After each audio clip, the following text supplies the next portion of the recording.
cut the music. There we go. You want to take the break for 7 o'clock to honor the frontliners? Yeah, so it's 7 o'clock. I'm going to turn the music on, but walk out to the balcony for 1 minute and then we won't hear your ambient noise. We would want to hear that. Okay. Leave it quiet for a minute, everyone. We're just going to let it go.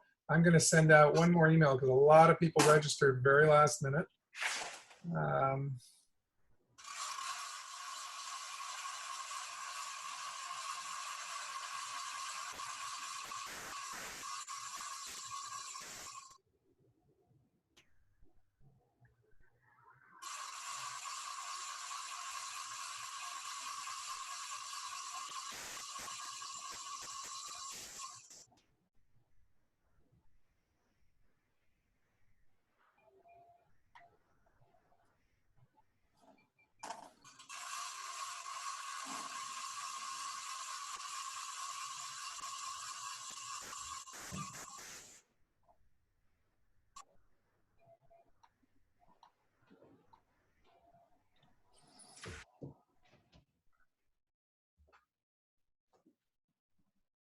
Ed will emerge from that horizon. Here he is. So without further ado, I'm just going to do my, some of you are new, I think, from last time. Hopefully you had a chance to catch up with version 1 from last week. It's all going to be on our YouTube channel, and there'll be links on our website to it.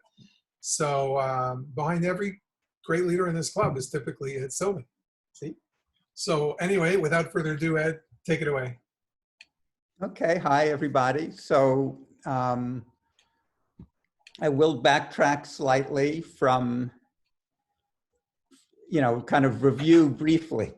So this is the adventure cycling route network map, and all the various colors or different routes that adventure cycling has. So I did mostly their route. This blue line from New York to Philly. This is Pittsburgh here where they meet. I stayed on it partway through Ohio. And then I just went off and kind of did my own thing till I got to St. Louis there. And then I got onto this brown one, which skirts around St. Louis, onto the Katy Trail, down to this orange Trans Am Trail. That's the original 1976 route that I did in 1976. And then I rode along that. And last week we got up here to Hoosier Pass in Colorado. And that's where we stopped last week. So the kind of detailed part is, can just show you the New York, since we're in, we're all mostly around in New York. It's interesting to see if you hadn't seen it before. Down here, down to Western Maryland, up to Pittsburgh, into Ohio, but then the basic route was just going in between all the cities. So it stayed rural and not trafficy until getting over to here, into St. Louis, around Katy Trail, down to there, to Kansas, through Kansas, Pueblo, and up to here, and now we're up to there. And I will actually continue on. So today we're going to go up, continue on this orange up through Colorado and Wyoming, up to Yellowstone. I dipped down into Jackson to get a lot of good, expensive food, but it's there's not many places you can get good food. Then back up to through Yellowstone, which kind of goes around. You go up there and go back down, go around, up to Missoula. And then from Missoula, it goes down, down, down into Idaho, into Oregon, to Eugene. Eugene, I rented a car and went up to Portland for a couple of days and drove back to Eugene, and then got back on the bike, rode out to the coast. And that's where we're going to stop today. We're actually not going to make it all the way to Berkeley because that it balances out better with next week. And I think I had one more here. Yeah, so this is just a little more detail of the interesting mountain part where this is once you get into Wyoming. You go through the Wind River Reservation, Du Bois, which you would think it's Dubois, but they call it Du Bois, into Jackson, this part through Yellowstone, which was actually a terrible place for cycling, up here, which is Twin Bridges, and then up this nice valley to Missoula, and then back over Lolo Pass, and down through Idaho, and then Baker City, Oregon, Prineville, near Bend, but not through Bend, and Sisters and Eugene, and down to the coast. Okay, so to some photos. So we'll actually continue on the technical route now. A couple of questions. First of all, what did you mean by Sisters? Did I miss that? Oh, it's the name of some mountains, and it's the name of the town at the base of the mountains. Okay, and then there are a couple of questions. One is this the same route you took for this section, I guess, as your previous tours?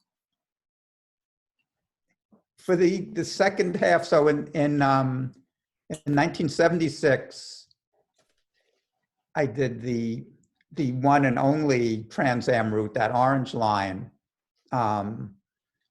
And I started from Virginia. This time I didn't get onto that same route until I was in Kansas, kind of the beginning of Kansas. And in 96, I did a completely different route. There's a northern route, and that's what I did in 96 to try something different. But this time I wanted to redo the 1976 route 42 years later. And I remembered almost nothing at all of it, which was a little surprising because I usually remember things, but I did not remember it. But the second portion then is the same? Yes, the second portion from Kansas, Colorado, all through the Rockies and out to the coast is all the same. Okay, the other question is, why was Yellowstone bad for cycling? Because of cars. There's a ton of cars, and they're either rented cars or RVs, and they all want to hurry up and have fun. And they're in traffic and unhappy that they're in traffic, so they're unhappy that you're slowing them down. So it's a bad mix. I have one picture of traffic that won't feel unknown to New Yorkers, but it's not really what you expect out west, but everybody's in there. So what we're looking at now, and Alan, I have your video pinned, so I see you eating and not me. I don't know if there's an easy way to change that. You're the only person I see. Oops.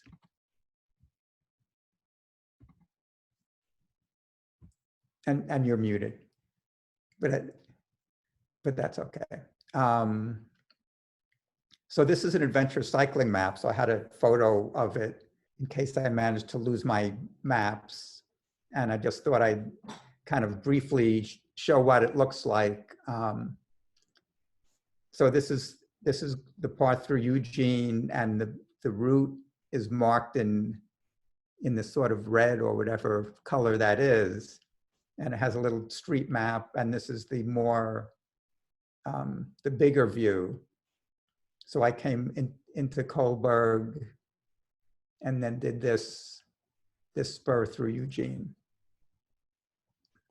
And it has turn by turn, eastbound and westbound, and gives you this, mile by mile, tells you everything that's going to happen. And on the back of the map, we have people who annotated again. So these yellow, I don't know if everybody sees these yellow lines, but there's yellow lines here. That's annotation. So don't annotate. Maybe we can erase you, or maybe you can erase your annotation. This is what the back of the map looks like. And of course, in Oregon, there's cell phone coverage and there's plenty of things, but it has if you look down here at the abbreviations, it has a G for grocery, or CS for convenience store, restaurant, a motel or hotel lodging, or B&B, and the zip code in case you want to send yourself a package. And so as you're riding, you see places like service stops. There's a B&B off route, 0.4 miles. So if you were just riding yourself, you'd never see this place. But you know, having this map is really helpful. And here's a convenience store that's off route 1.5 miles. So if you were really out of food or water and you needed stuff, this tells you everything, not only on the route, but as you, you know, things you're passing by that are not too far out of the way.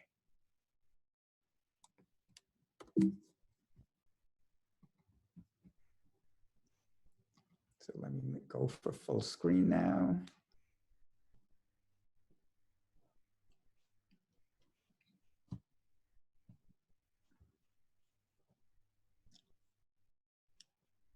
So how many people see the yellow lines on the screen? So this is the brief recap. I have like 3 or 4 slides to refresh the memory and to bring people up to speed. So this is 1976 bicycle.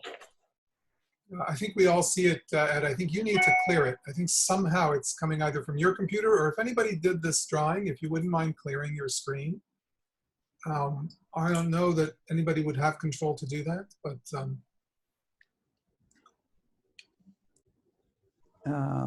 also just remind everybody eraser. that if you have questions. Okay, I have an eraser, very good. Remember to put questions in the Zoom group chat, please. Thank you.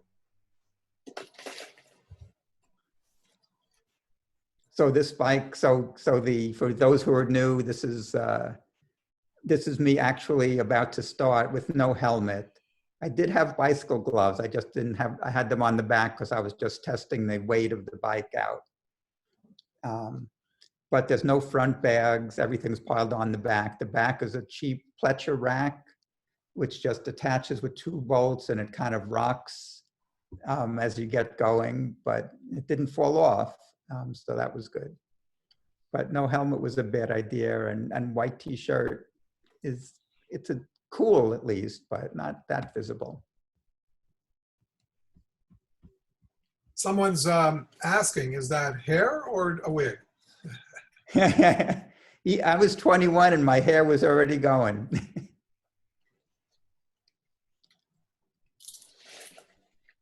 So this is the 1996. So there's still a bunch of stuff on the back, but now I have front panniers. I'm still doing the two 16-ounce water bottles. Now I'm doing the 24 ounces. And I do this time have in the back a 16-ounce insulated one, at least, because the other water bottles get really hot. So it's nice to throw some ice in the other one. And this is just to review. This is, we went through the East. Now this is the Midwest hills, some Midwest Kansas farms, and Hoosier Pass is where we left off last week. Marcy's asking who took that picture, but honestly, I don't know when she wrote that. So how many pictures back, Marcy? You. Kansas farmland is beautiful. You're getting some feedback. Yes, that's all. Well, I took every picture except the ones that are pictures of me where I handed someone my phone. So down from Hoosier Pass, this is Breckenridge, which is a big ski town, and it's also a nice kind of summer place. So these cuts in the trees here, these in the winter, are all downhill ski trails. So it's this section going up and down here, all the way across, lots and lots of ski trails in Breckenridge. And of course, they still have snow, and this is June. And luckily, as soon as you get to Breckenridge, there's a bike trail because it's very trafficky, but there's also so much tourist activity that they kind of expect that the people who are riding their bikes maybe are not comfortable and or don't know what they're doing. So they have a good bike trail infrastructure there. And this is now after Breckenridge, not too far, 10 miles or something, you get to Silverthorne and Frisco.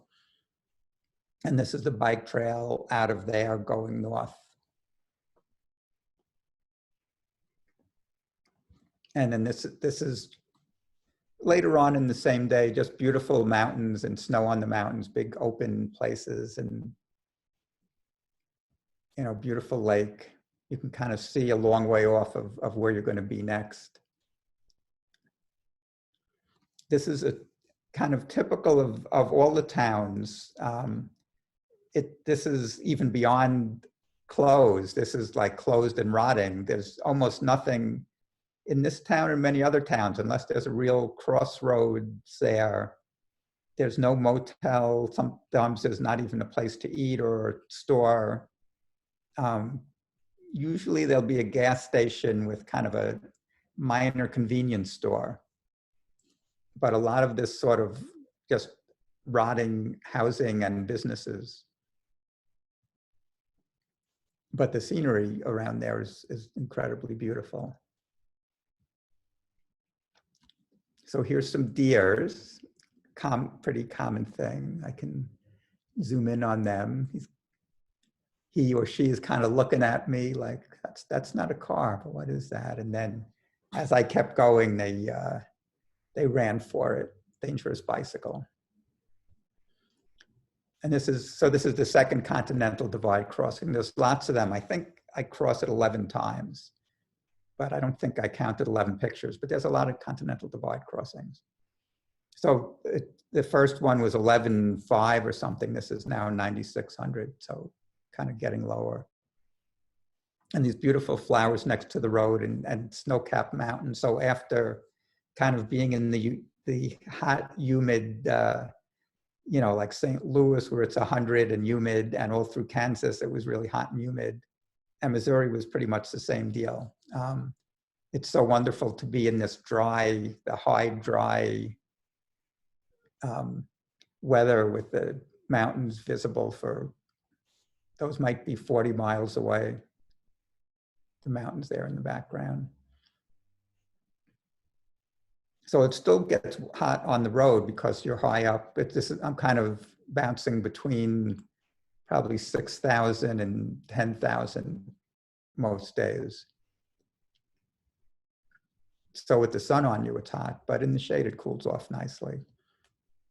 And then on to Wyoming, still, even more open. You see the road just sort of bending around and then going there, and it's gonna kind of just keep going into the mountains.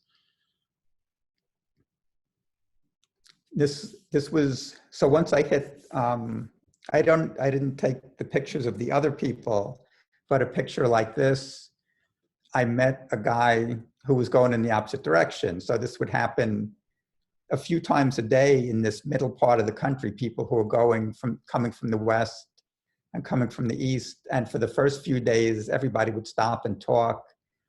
By this point, that had been happening for like a week or so, because everybody meets in the middle. People tend to start late May to early June in that 3-week time frame. So in the beginning, everybody's stopping to say hello. By the time I stopped to meet this guy, 3/4 of the people I would meet, if we were on opposite sides, we would just wave and say, yeah, hi. I already stopped 3 times to talk to people. I can't stop to talk to everybody. I'll never get anywhere. But this guy and I were both in the mood to stop at the moment. So he took my picture. And this is Wyoming, which is similar to these other high mountain places. If they irrigate with all that sun they get, they really can get very green. But generally speaking, it's not like, doesn't look like this. And then this is I get to bicycle on I-80. There's actually no other place to go here. You kind of dead end, and the only thing to do is to get onto I-80, and it's legal because there's no other roads for like 100 miles or something. So this is I-80, which was under construction, unfortunately. So that made it slowed the traffic down a little bit, but they would come in clumps. And of course, yet another continental divide, lower still, 7,100. Here's a rare selfie.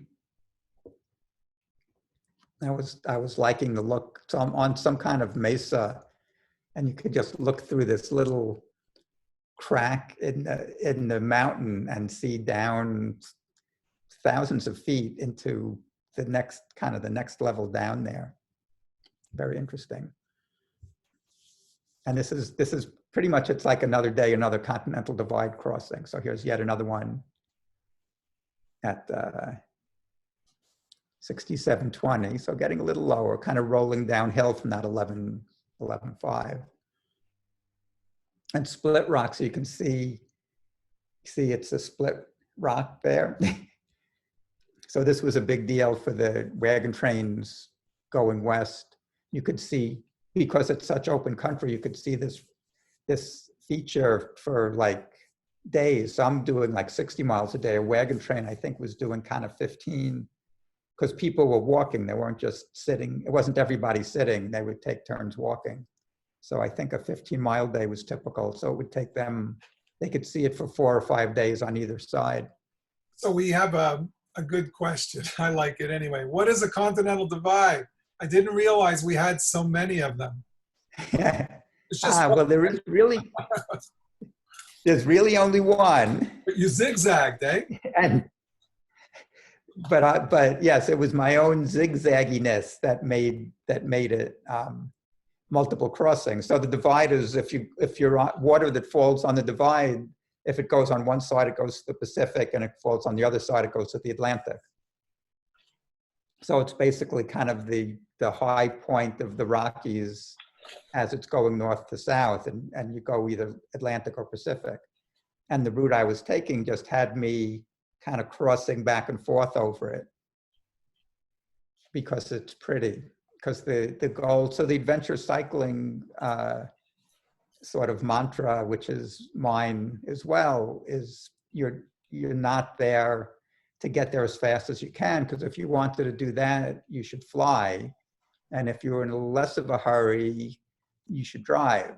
But if you want to see stuff, then you take your bike. So their route, that adventure cycling route from east to west, is 4,200 miles.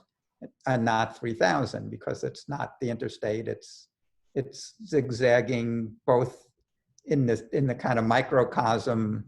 You know, each day it zigzags a bunch, and then, as you noticed on the map, it does these big zigzags. You know, there was no reason to get to Pueblo and go all the way up to Missoula, which is 1,100 miles, and then head west. I could have just headed west from Pueblo, though it would have been really hot down there. But so we have some facts being shared here. One is that the divide does split, for example, around the Red Desert and north of Rawlins.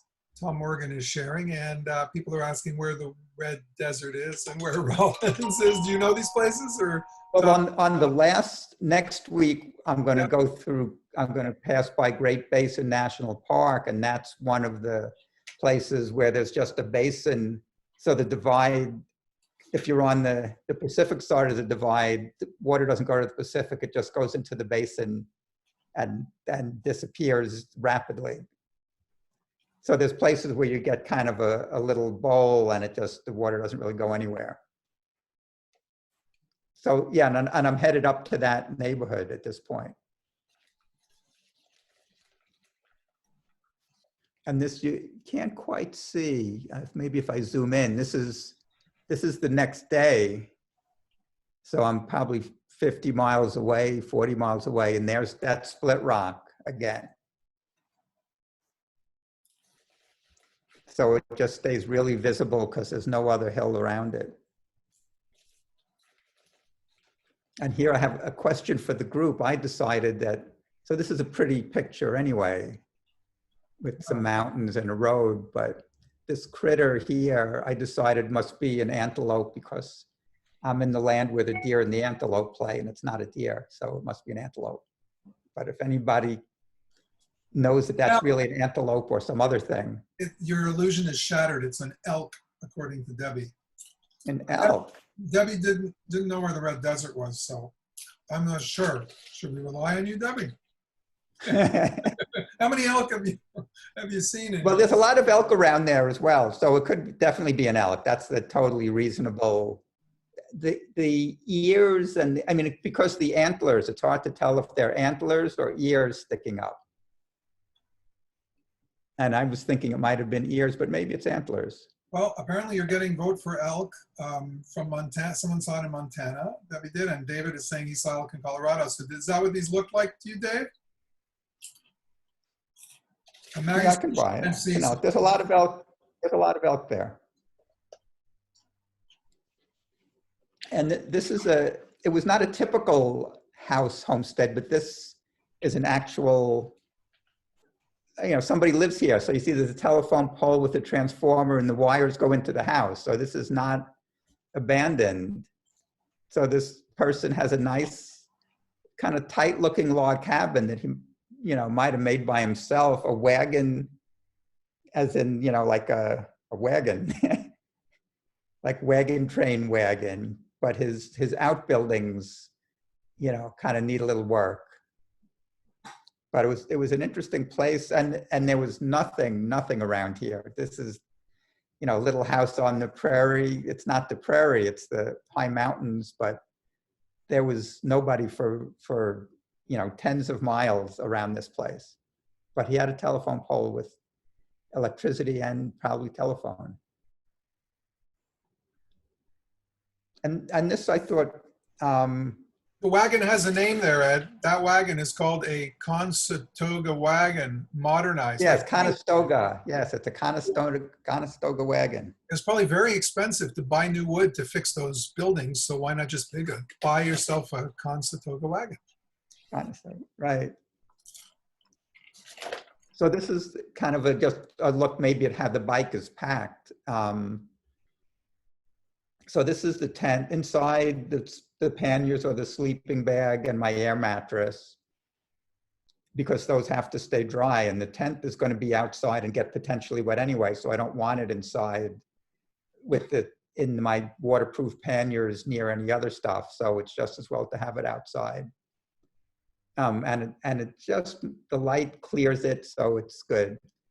These front panniers are from 1996. I use them, and the handlebar bag, same. I bought them at the same time.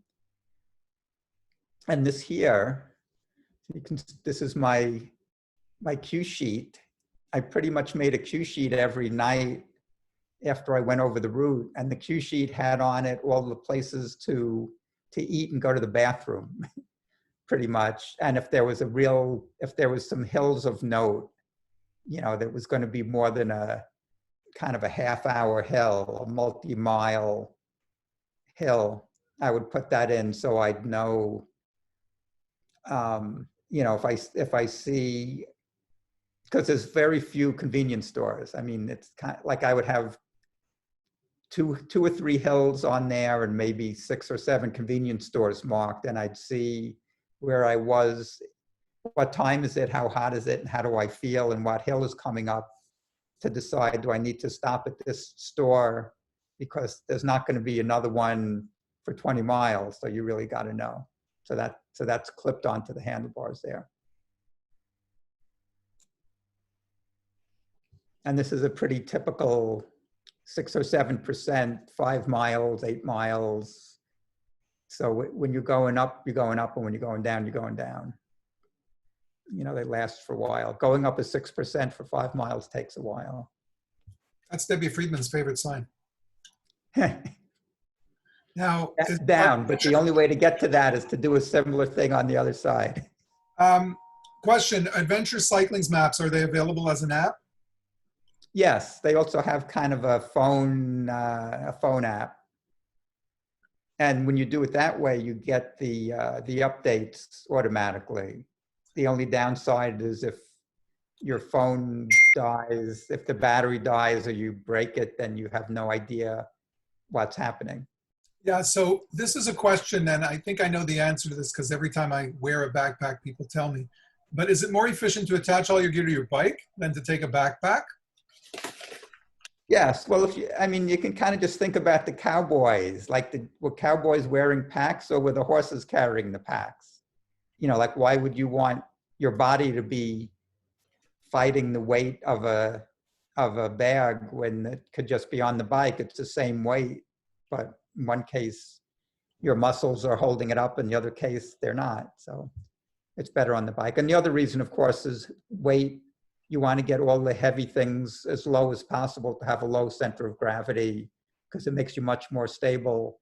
If you think of the tightrope walkers, they have like a, a bar that kind of bows and goes down. It's because they want low weight. So to follow up to the earlier question, so did you bring hard copy maps? Yes, I had the hard copy maps with me, and I was only, I'm not fanatic with weight, but I was only keeping like 2 versions with me. I think the whole country, the whole route maybe had 12 maps to cover it. And I would only carry 2 at a time with me, and I would get the other ones sent ahead and then send the ones I was done with home so I didn't have to carry them. Even though it doesn't weigh that much, every little bit helps. That's more cookies I could carry. Or potato chips. Only when I'm touring, potato chips are highly prized. Did you, what state are you in presently in this picture? And then did you see anyone using trailers versus panniers? Yes, people use trailers. This is Wyoming still. There's a lot to be said for trailers. Trailers, in general, trailers even better than putting it on the rack on your bike, because then you're not stressing the wheels of your bike.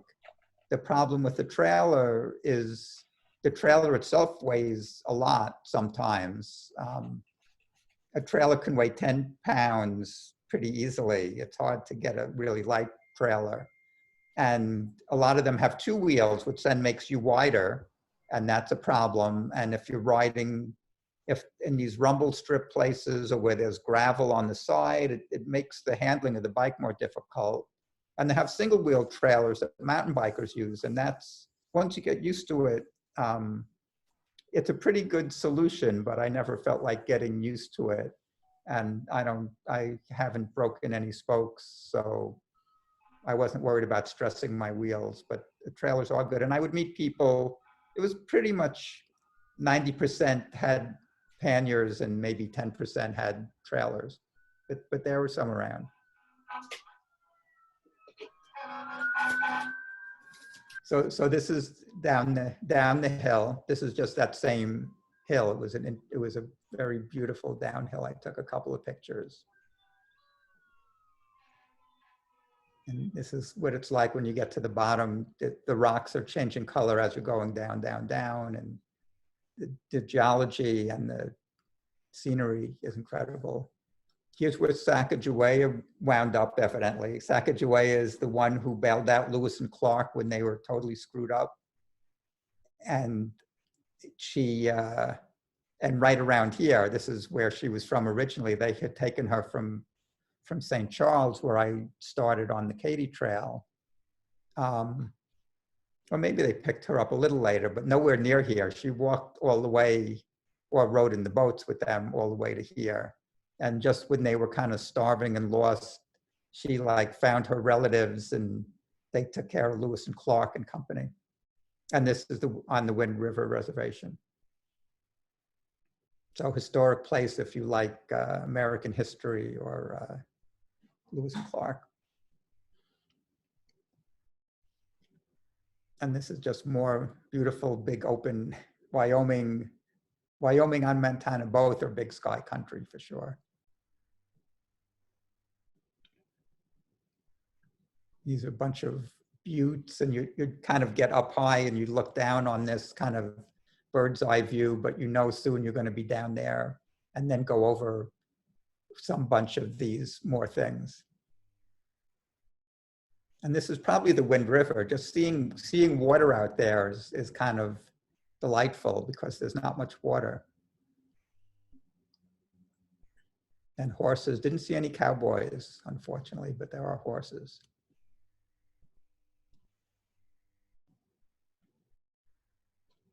And this is more downhill. This is also a good, people wonder about rumble strips.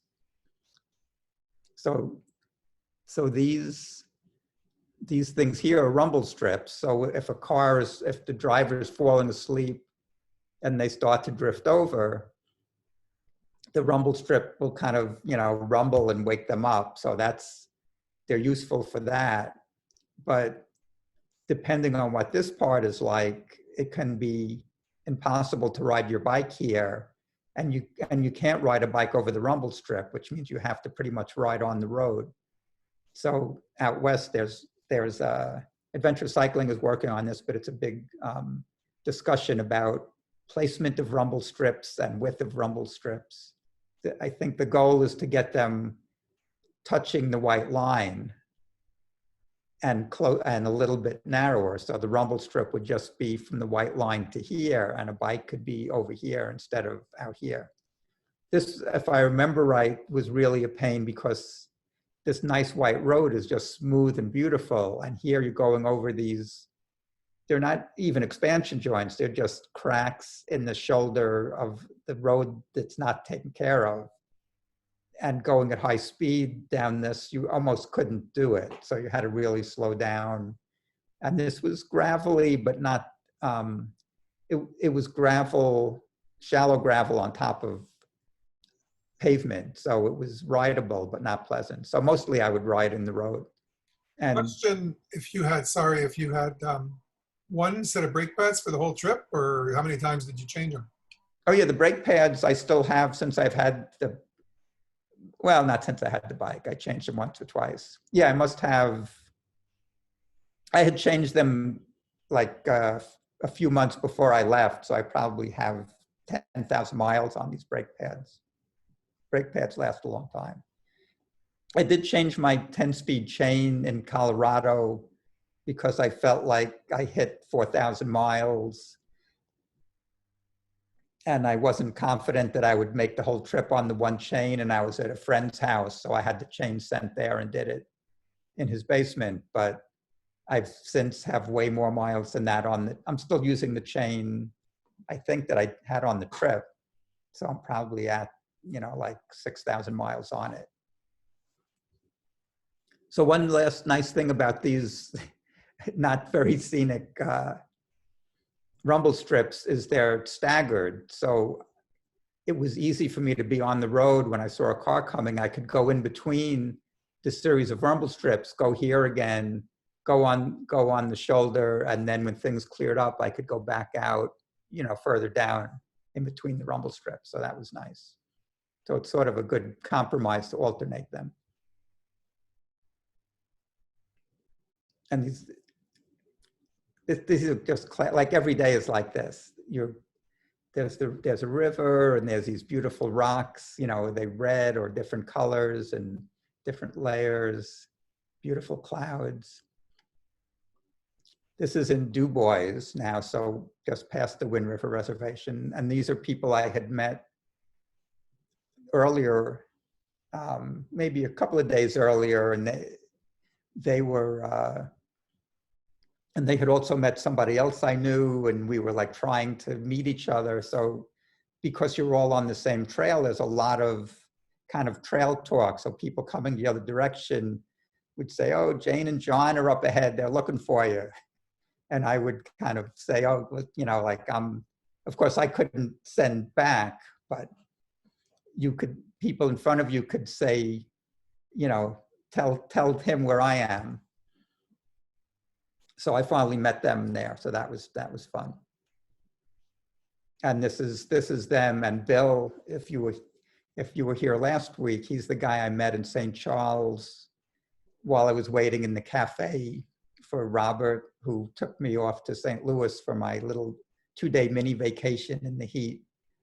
So I was sitting with Bill, who's this guy here, and lost him for a few days, then met him again on the Katy Trail and rode with him for a few days, maybe 5 or 6 days. And then we met up again either this day or the day before. So it was a nice, fun reunion place.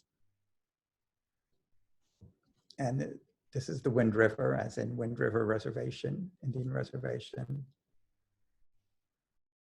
And I think we're riding up some big pass here. This is Togadi Pass. So yeah, so here's another continental divide, and now we're getting higher again. It's 9658. And this was a kind of a killer. So 6% next 17 miles. We had pretty much just come up a 6% for 17 miles. So this was kind of one of the major climb days. And when you get over the pass, there's just this fantastic view of the Tetons. Very, lush flowers and nice and wet up there and cool. We're wearing jackets, I think, the whole day. And the mountains are just beautiful there. This is at one of these pullovers with the history and the maps. So some tourists took my picture. And then we met this young woman who had ridden from Chicago. She had a website. She was raising money and or awareness for something or other. Her website was called thebeautifulcrossing.org. And this is her bicycle clothes. So she's wearing sneakers and like yoga pants and a fleece. And you can see like her packing is different. So she just kind of has a bunch of stuff sacks and bags and stuff bunchied around on her rack, and kind of smallish floppy ones. And she's carrying a little day pack because she didn't have room to bungee that thing on, I think. And this is Bill, my friend from St. Charles. We got her to take our photo since it was rare that we had like 3 people together. And we rode down this. So this is pretty much riding down our nice 17-mile downhill. And we kept stopping because it was just so beautiful. We had to take pictures. And look at this big shoulder, wonderful thing, with the Tetons up in the background. And Bill had continued his lax ways and not camping. So he stayed at the Hatchet Resort with me, which was very expensive, but beautiful view and, nice relaxing thing.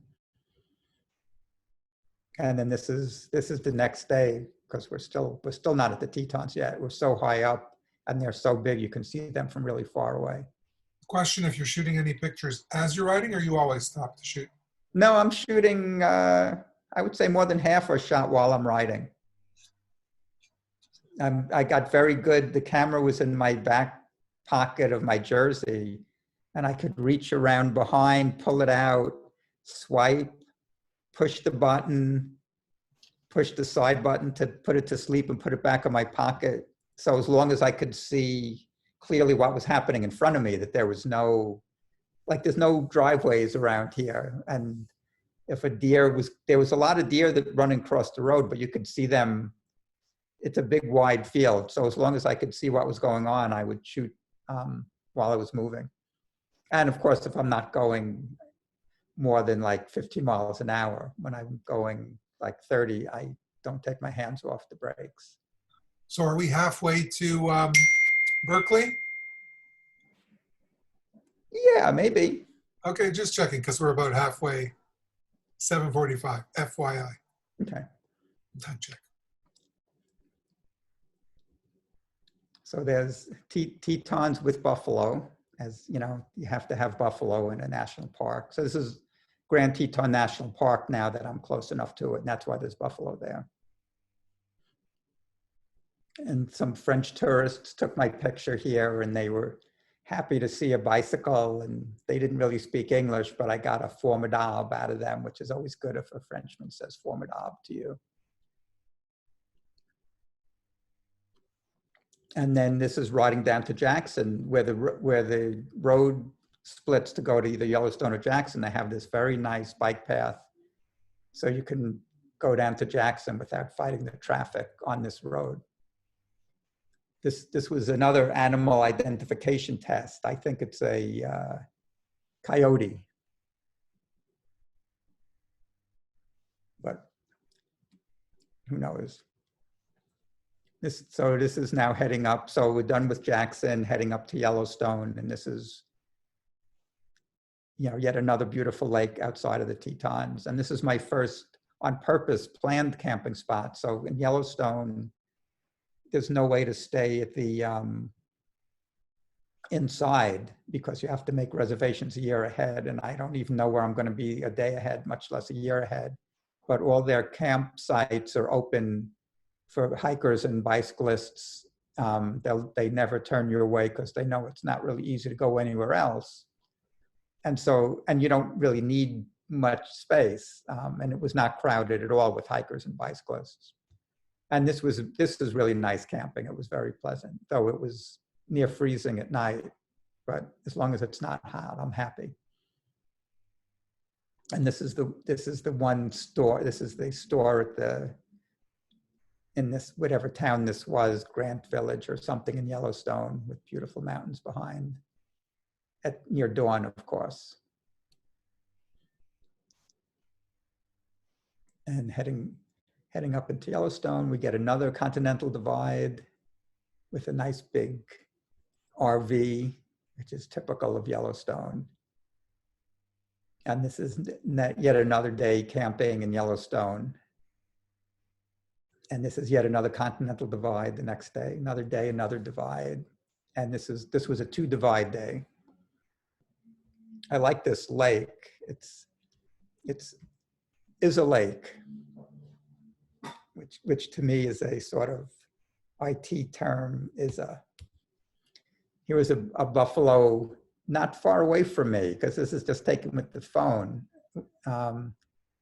But he did seem much more interested in eating grass than in charging me. And I was not going to get closer to take his picture. And this is a typical Yellowstone scene. So I'm going the opposite direction of these guys.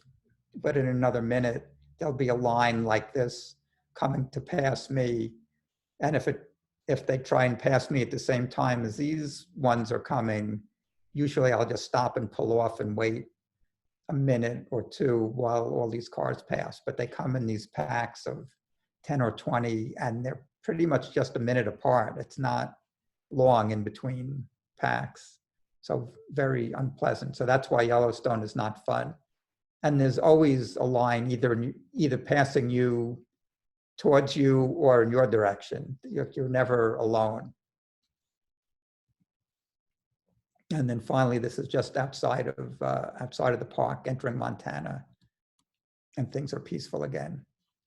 This was I met another guy on the road who was from New Haven, and we stopped and talked for a while, so we took each other's pictures. And this is a nice, very peaceful national forest campground just in the middle of nowhere in Montana now. Were you riding longer days since it was cooler than the first section?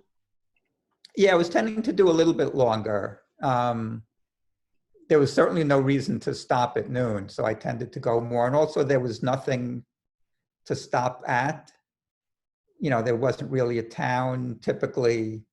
So most of these days were like 50, 60 mile. There wasn't really an option for a 30 mile because there was nothing at 30. It was kind of you have to do 50 or 60. But still it depended on how much I procrastinated, but I would still be done by 3 anyway. What about pit stops for your business? Once you're out of Yellowstone, anywhere is good. You can hear and see cars coming for like miles away. So you just stop and go, like this would be a typical pit stop right there, because there's nobody there. There's no house and there's no nothing.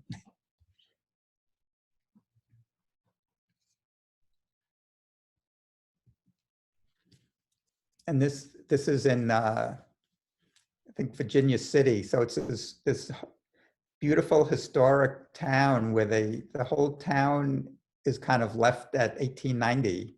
They managed to not knock it all down and fix it all up. So there was an old car, you know, a bunch of people came through, but this arcade and all these buildings, they have everything kind of restored back to the 1880s, 1910 era. And it's probably 4 block long town with saloons and, you know, soda shops and apothecaries and stuff. And we stayed in this inn.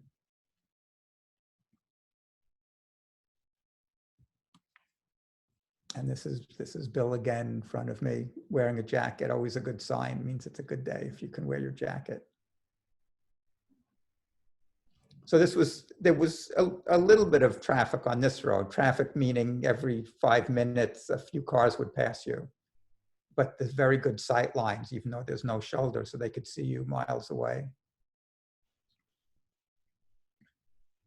And this is more, you can see the irrigation sprinklers, so very green, even though without sprinklers, it's really kind of a brown place.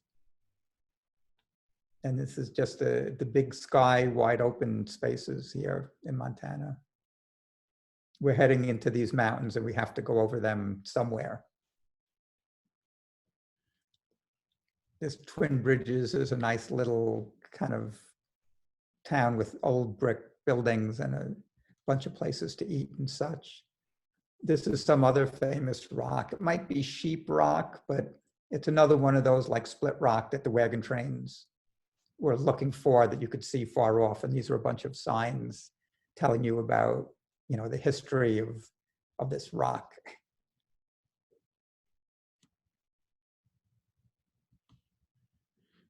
And it's kind of, you know, up the hill, down the hill.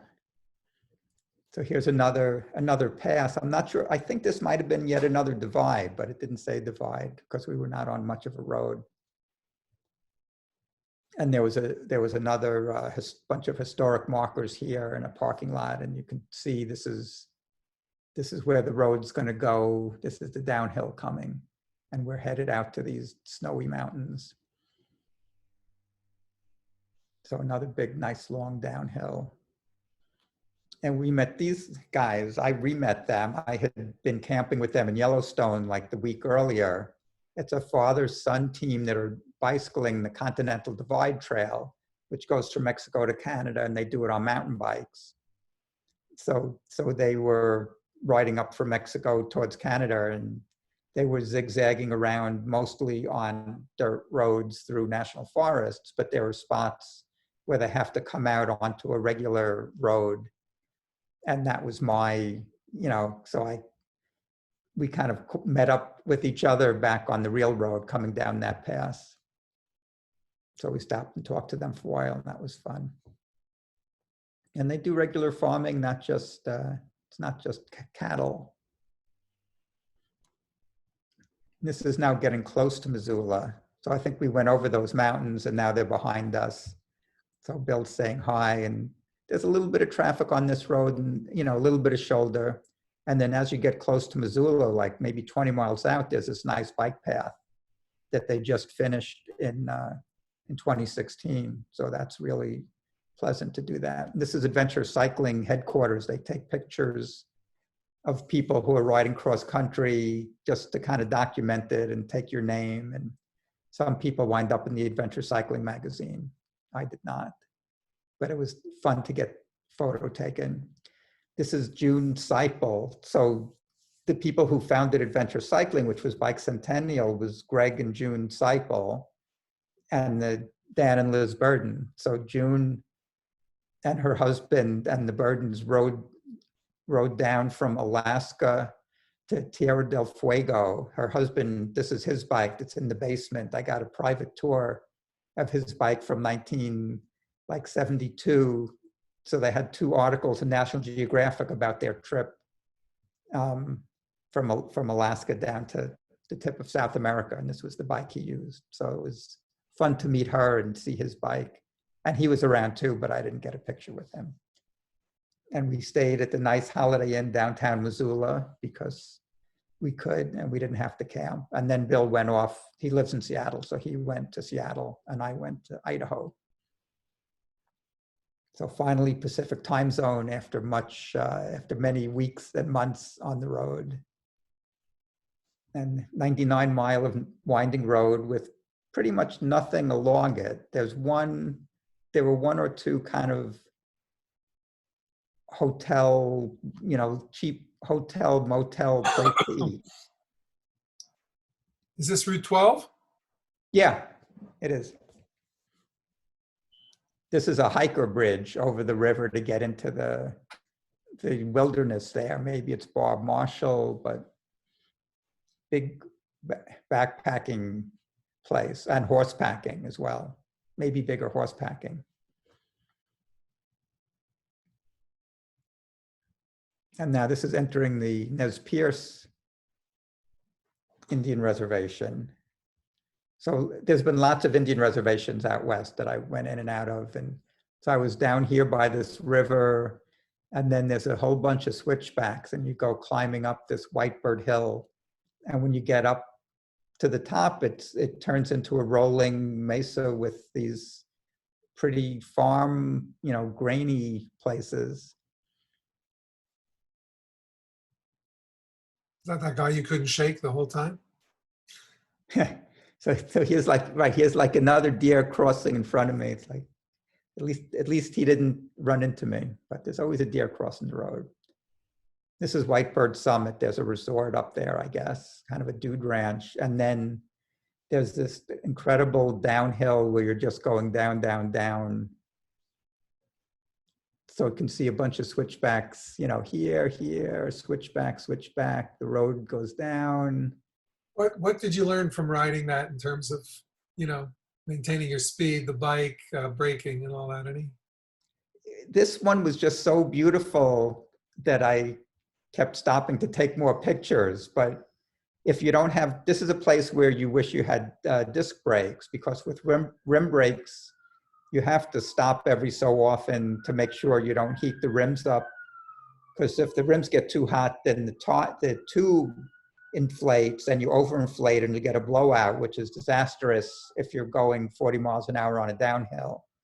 So I both don't go 40 miles an hour anymore, and I stop and check pretty often and just look around. So I've gotten much more conservative. In the old days, I would have just banked along at 35 to 45 miles an hour and tried to only hit the brakes just as I come around the turn.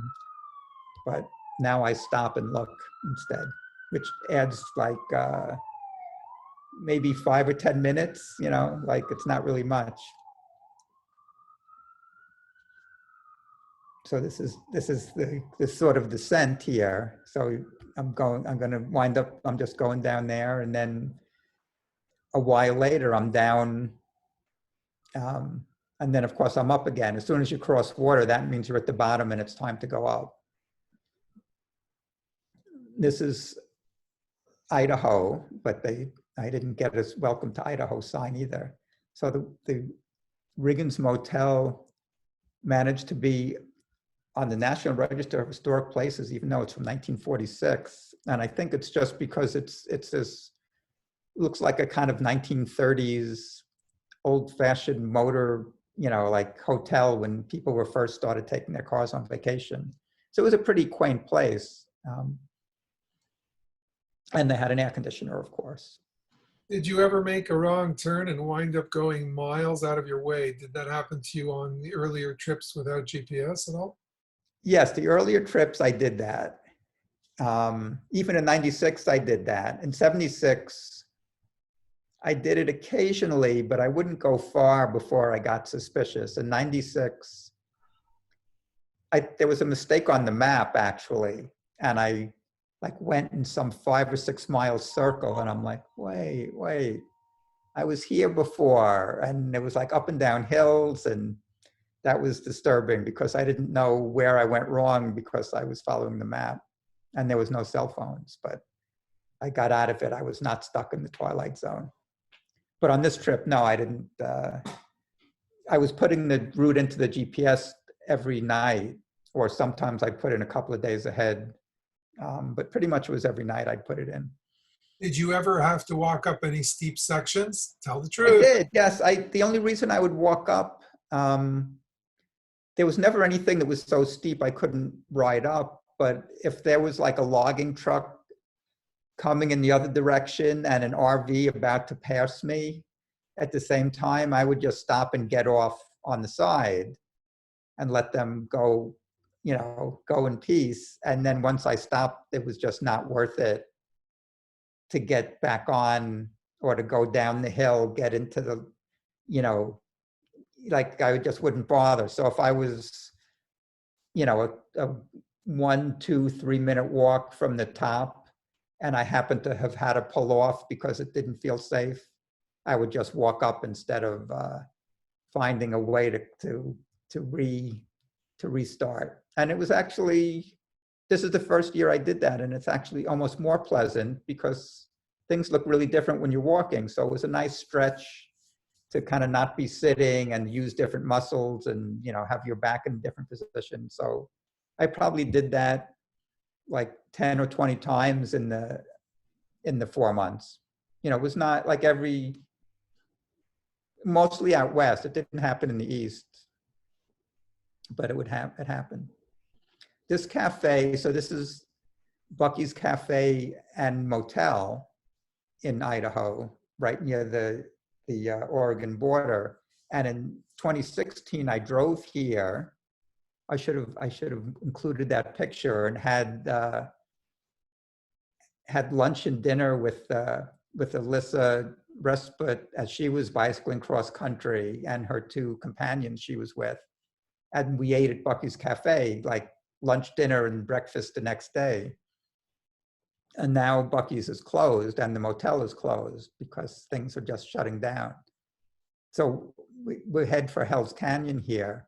Luckily, there was one motel and restaurant left in town and a supermarket, but losing Bucky's was a big deal. So this is where Alyssa camped. So these are all cyclists. This is not her year. This is 2018. She was there 2 years earlier, but this was the scene. You stick your bike under the gazebo so it doesn't get wet, and you stick your tent out on the grass because it's softer. So unless it's raining, where you might pitch your tent on the concrete, you go on the grass and the bike goes in the dry.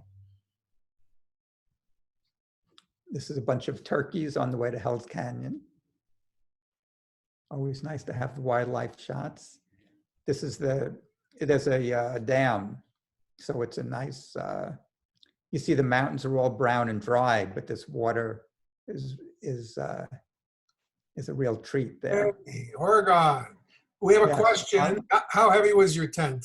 I think you talked about this last week, but yeah, the tent, the sleeping bag, and the air mattress all together, with the ground cloth was 5.5 pounds. So very light. The tent is like 3 pounds. Very light, and it's a 2-person tent. They had room for the bags inside. So this is further along that canyon, and then this is the next day. Of course, climbing out of Hell's Canyon was hell, but it was very hot and a long climb up. There's that deer just running in front of me all the time. There's always the same deer. This time there's 2 of them. They're very active at dawn, and I'm always out at dawn, so that's always part of the issue. So there's a question, if you could just share again, you mailed the tent to yourself, didn't you? Yes. My friend Tom mailed the tent to me in St. Charles, just outside of St. Louis, because that was when I felt like it was getting less civilized, less crowded. It was much more distance in between towns after you left St. Louis. So I'm just curious, were you never did you interact with animals in a way when you were camping that was uncomfortable at all, or they left you alone completely? No, the animals don't bother you. Well, I was camping in national parks, state parks, national forests, so they don't bother you. So here's another steep down, which was preceded by a steep up, a 7%, so Debbie would like that, but you did have to get yourself there, which is never easy. And as you're coming down, you see like there's the green of the next town that you're going to zigzag around. You can see the road over here. And you see how brown everything is, unless somebody's watering it actively, it's very brown and dry. This was a tiny small town of Sumter in Eastern Oregon, and a gold mining dredge. This building is actually a movable, floatable dredge that tears up the stream bed, and you can see the picture here, very clever but destructive piece of gold mining equipment. And so they have a little history museum with it there. This is, a big Conestoga wagon. See my bike there. This is a possible future National Historic Monument. This is in John Day. There was a big Chinese contingent in the 1800s as the railroads were going through, and this place was a famous Chinese herbal doctor who also had some family member that was running like a kind of miscellaneous store of other things. So the Chinese were all buying these herbal medicines and just various herbs, and they also were selling cigarettes and coffee and everything to the local town people. And this place had been closed up for many years, 50 years, something like that, some really long time. They were getting ready to tear it down, and they opened it and took a look, and it turned out, oh, it's in great shape and it's historic. And so now there's Chinese tour groups coming here all the time to look at what kind of things this person had and to read his books. And so I think it's on its way to becoming a national monument. He preserved his deck of cards as well. There was there was a deck of cards in one. There was, yeah. Yeah. Yeah. It was a very interesting tour. There was a docent tour. You can't go in by yourself, and they give you a very interesting tour for like an hour. So this is going through John Day. I wind up, I think, in that cleft through the mountains there, or through some other one, but very green in with the brown dryness.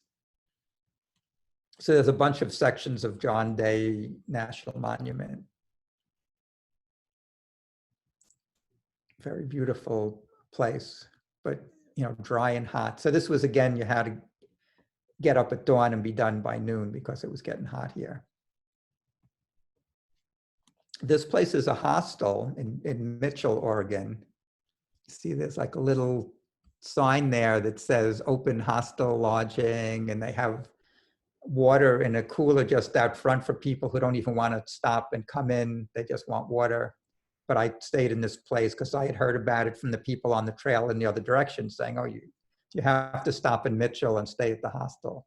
So I stayed at the hostel. I called them. They reserved this lower bunk for me with my name on it. And of course, they know you want to bring your bike in and sleep next to it. So everybody brings their bike in.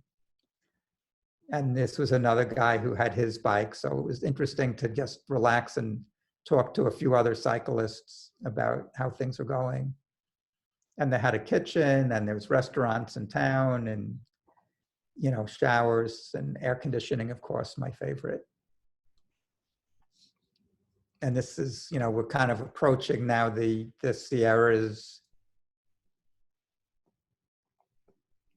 So I think these mountains are the Sisters.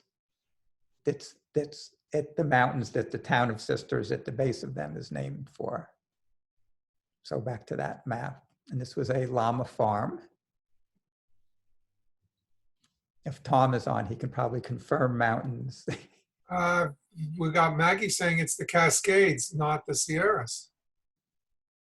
It might be the Cascades. It's in that, you know, the Tom, Cascades. Tom is saying right, the Three Sisters. Oh, there you go. He's saying Three right, sisters. Three Sisters. Okay.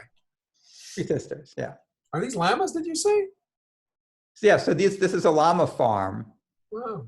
and they're fenced in, so at least they're not going to run in front of me. But they were very cute. Yeah, you can.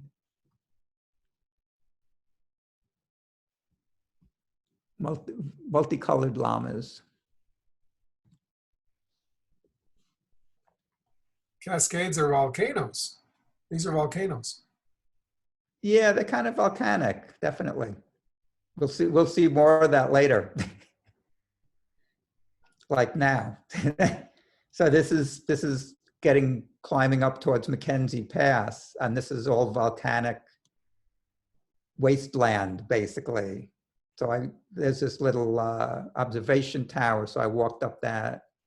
So this is the last pass of the trip. That's before you get to the Pacific, Mackenzie Pass, 5325. And this is another cyclist who was just out for a day, who lived on the other side in Sisters. He rides up and back into Sisters. But this is all volcanic rock, and you know, recently, some of it semi-recently volcanic. A big kind of open wasteland up there. Very striking scenery after going through all that green on the way up. And this is the first motel. This is in Eugene now. That was one of my few 90-mile days from Sisters over Mackenzie Pass and down into Eugene. This motel wouldn't let me bring my bike into my room. And they said, we'll keep it for you in the laundry room. So there's my bike in the laundry room. And this was, sometimes I would have this on, you know, I tended to keep my yellow triangle on the back there, even though I have a smaller one on the fender.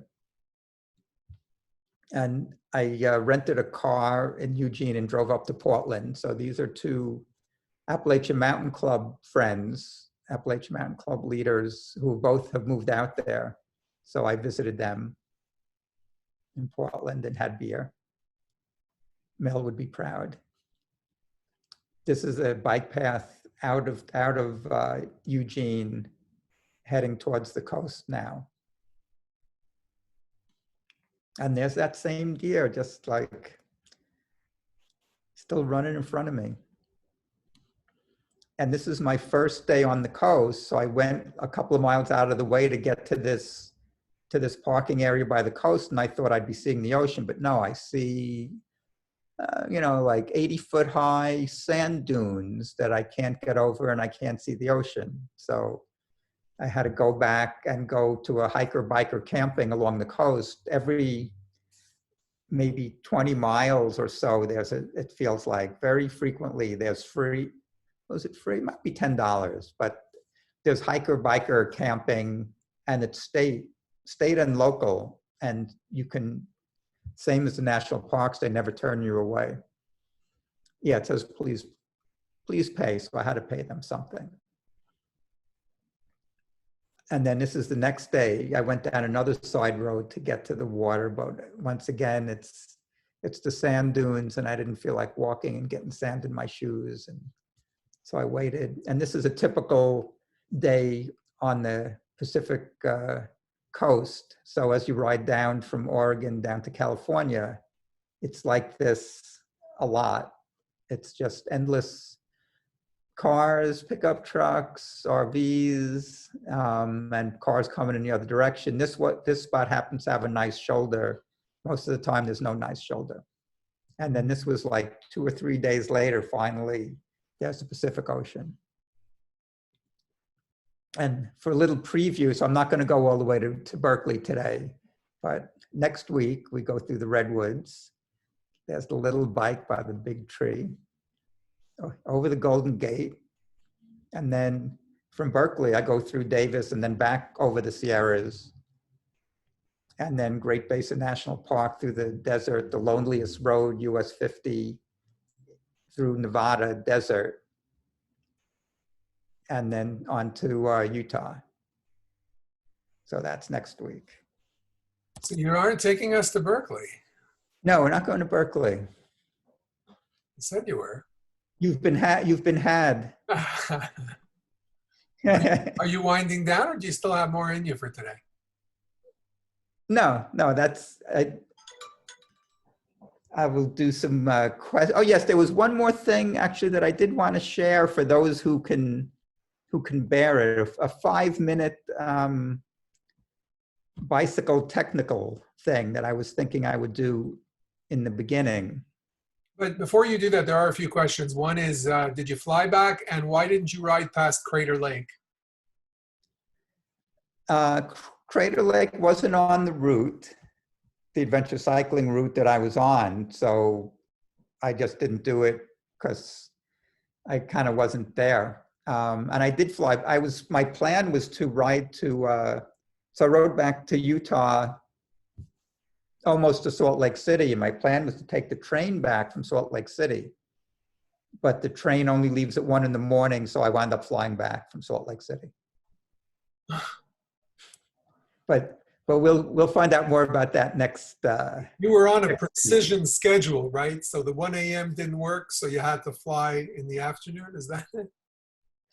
Well, my friends in Park City, Utah, had to drive me to the airport or the train because the bike has to be in a box to be transported. So they were more willing to drive me in the afternoon to the airport than to drive me at midnight to the train. And I would miss everything. The whole point of the train is to see the beautiful Rocky Mountain scenery, and I'd be asleep and wake up in Denver. So my plan is to go do it from Sacramento one day on the train. You have a thank you so much for this series. We can live vicariously through you, as this is the closest many of us will come to doing a trip. It's a wonderful presentation. Thanks. So for those who can bear it, I'll just do 5 minutes on this ride with GPS, which I was doing every day. And that I recommend even if you don't have a GPS, because having a GPS is nice, but what Ride with GPS does is, so I would input the route and I'd see, okay, so this is, looking at next week's thing, September 12th, 35 miles. Well, that sounds easy enough. Maybe I should make it a little longer. But once you put it in Ride with GPS and it says, no, you're going up 5,300 feet and going down 1,800 feet, you realize that 35 miles is almost too much, and maximum grade 10%.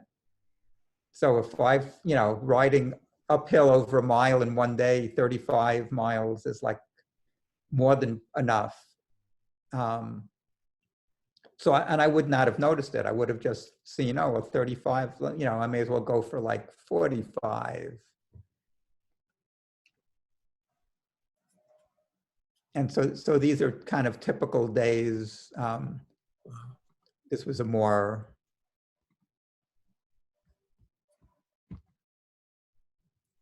let's see if that, so do you get to see this new one? The screen changed, right? Yeah. Yeah, we see it. So you'd see the route from Carson City to Fallon, and I'd go look at like what's the gradient. You can run the cursor along there. Oh, it also tells me the temperature was, what was the temperature? 64. So it was in the 50s in the morning. Interesting. So this is the recording of the ride I did, but when I set it up, it sets up all this and it tells you what the grade is. So you can see 5%, and you get up to there. So it tells you, 1,200 feet up, 1,800 down, so it's a little more down than up, and the maximum grade. And it tells you the climbs. So there's a 2.5 mile climb. It's in the morning.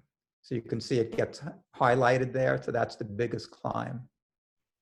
So I would set that up each night and see what I have to look forward to the next day. And then I would look at the adventure cycling map that told me all the grocery stores and bathroom stops and restaurants, and decide well, I wouldn't decide, but I would write down all my options on my cheat sheet based on the hills and the elevation and the distance. So I'd know, like, I don't want to go over a big hill that's going to be like 6 miles uphill without refilling my water beforehand. So doing that before was really good.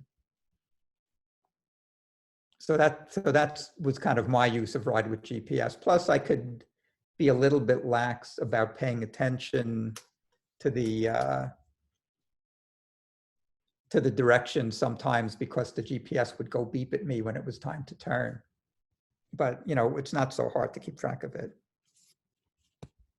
Oh, and there was one more, since this is the end of the get to the Pacific part, the stats I had. So I started May 23rd. It was 8 days to get to Pittsburgh. I got there on the 31st. And then 23 days got me to St. Louis. A month got me to Kansas. 9 days across Kansas. And it was a little over 12 weeks to get to where we just ended now on the coast. But I had 12 rest days with friends and, hanging out in Missoula and such.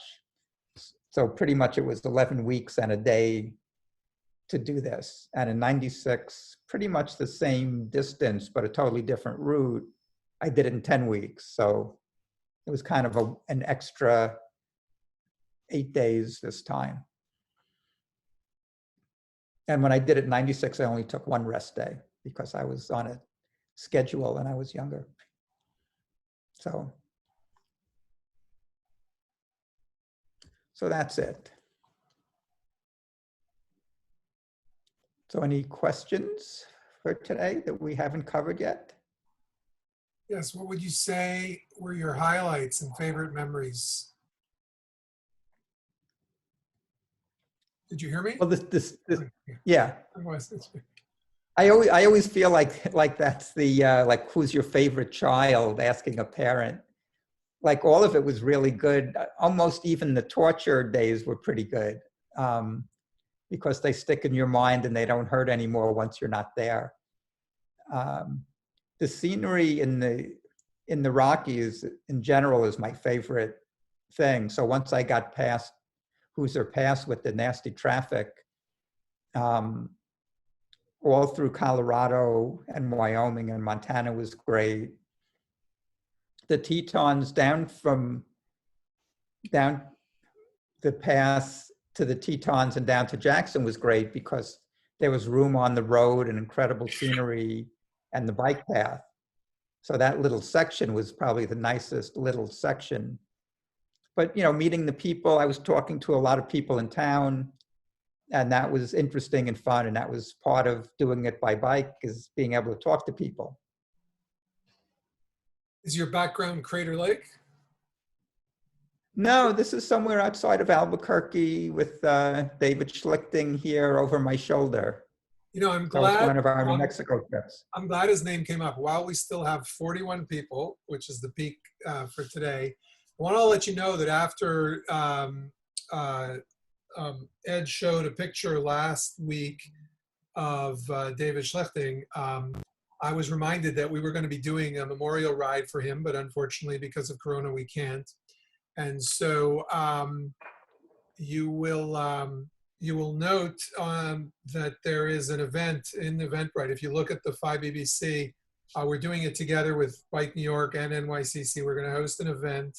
Ed and Len Diamond will be reminiscing, and we'll also be collecting from people any reminiscences about whether you have pictures or stories you want to share in writing or a video, selfie. We'll be pulling something together on Sunday, May 3rd, which is the day that the tour would have run. And of course, he was one of the founders with them of the tour, and others, of course, but they're the 3 originals who have done every single ride since. So we hope you'll join us. In addition to next Friday, closing this out, Sunday, May 3rd as well. It should be very special. I guess people are asking me what my background is. It certainly isn't Crater Lake. Actually, wait, yeah, it's your picture there. So where is that one? Can you see it? behind. Yeah. This That's is the what Tetons. The tops of the Tetons are cut off. Yeah, I But decided. this is the picture we just saw that I said the French couple took my photo here and gave me a formidable. So that's Yeah, I changed a my Teton. background to suit the topic, and since this is Ed's moment, I used it to make the point that behind every great and not so great 5 BBC leader, Ed Sobin. I do that little trick at the beginning of each session. So thanks for asking, but it's his picture. Yes, and my background is New Mexico, outside of Albuquerque. Yep. Any other questions? We do have a couple more minutes if you want, or we can put it to bed early. But formidable. You got a formidable from Ken Coughlin. Didn't know you were French, Ken. Mercy. When it comes to formidable, everybody is French. Yeah, he's asking for mercy. Oh, I'm thanking you. All right. Listen, great job again, and I'm looking forward to the finale next week. Oh, who took the picture of you leaving in Brooklyn in 1976? My father. Wow. My father took it with a Nikon, and it was slides, and I had the slides scanned in a few years ago. And that's the only pictures of that trip. All the pictures of 96 are like 5 pictures of me in front of my house with a bunch of friends. And then I wave goodbye, and there's no more pictures because in 76, there was no little cameras. Like, cameras were big and expensive. So I didn't take a camera.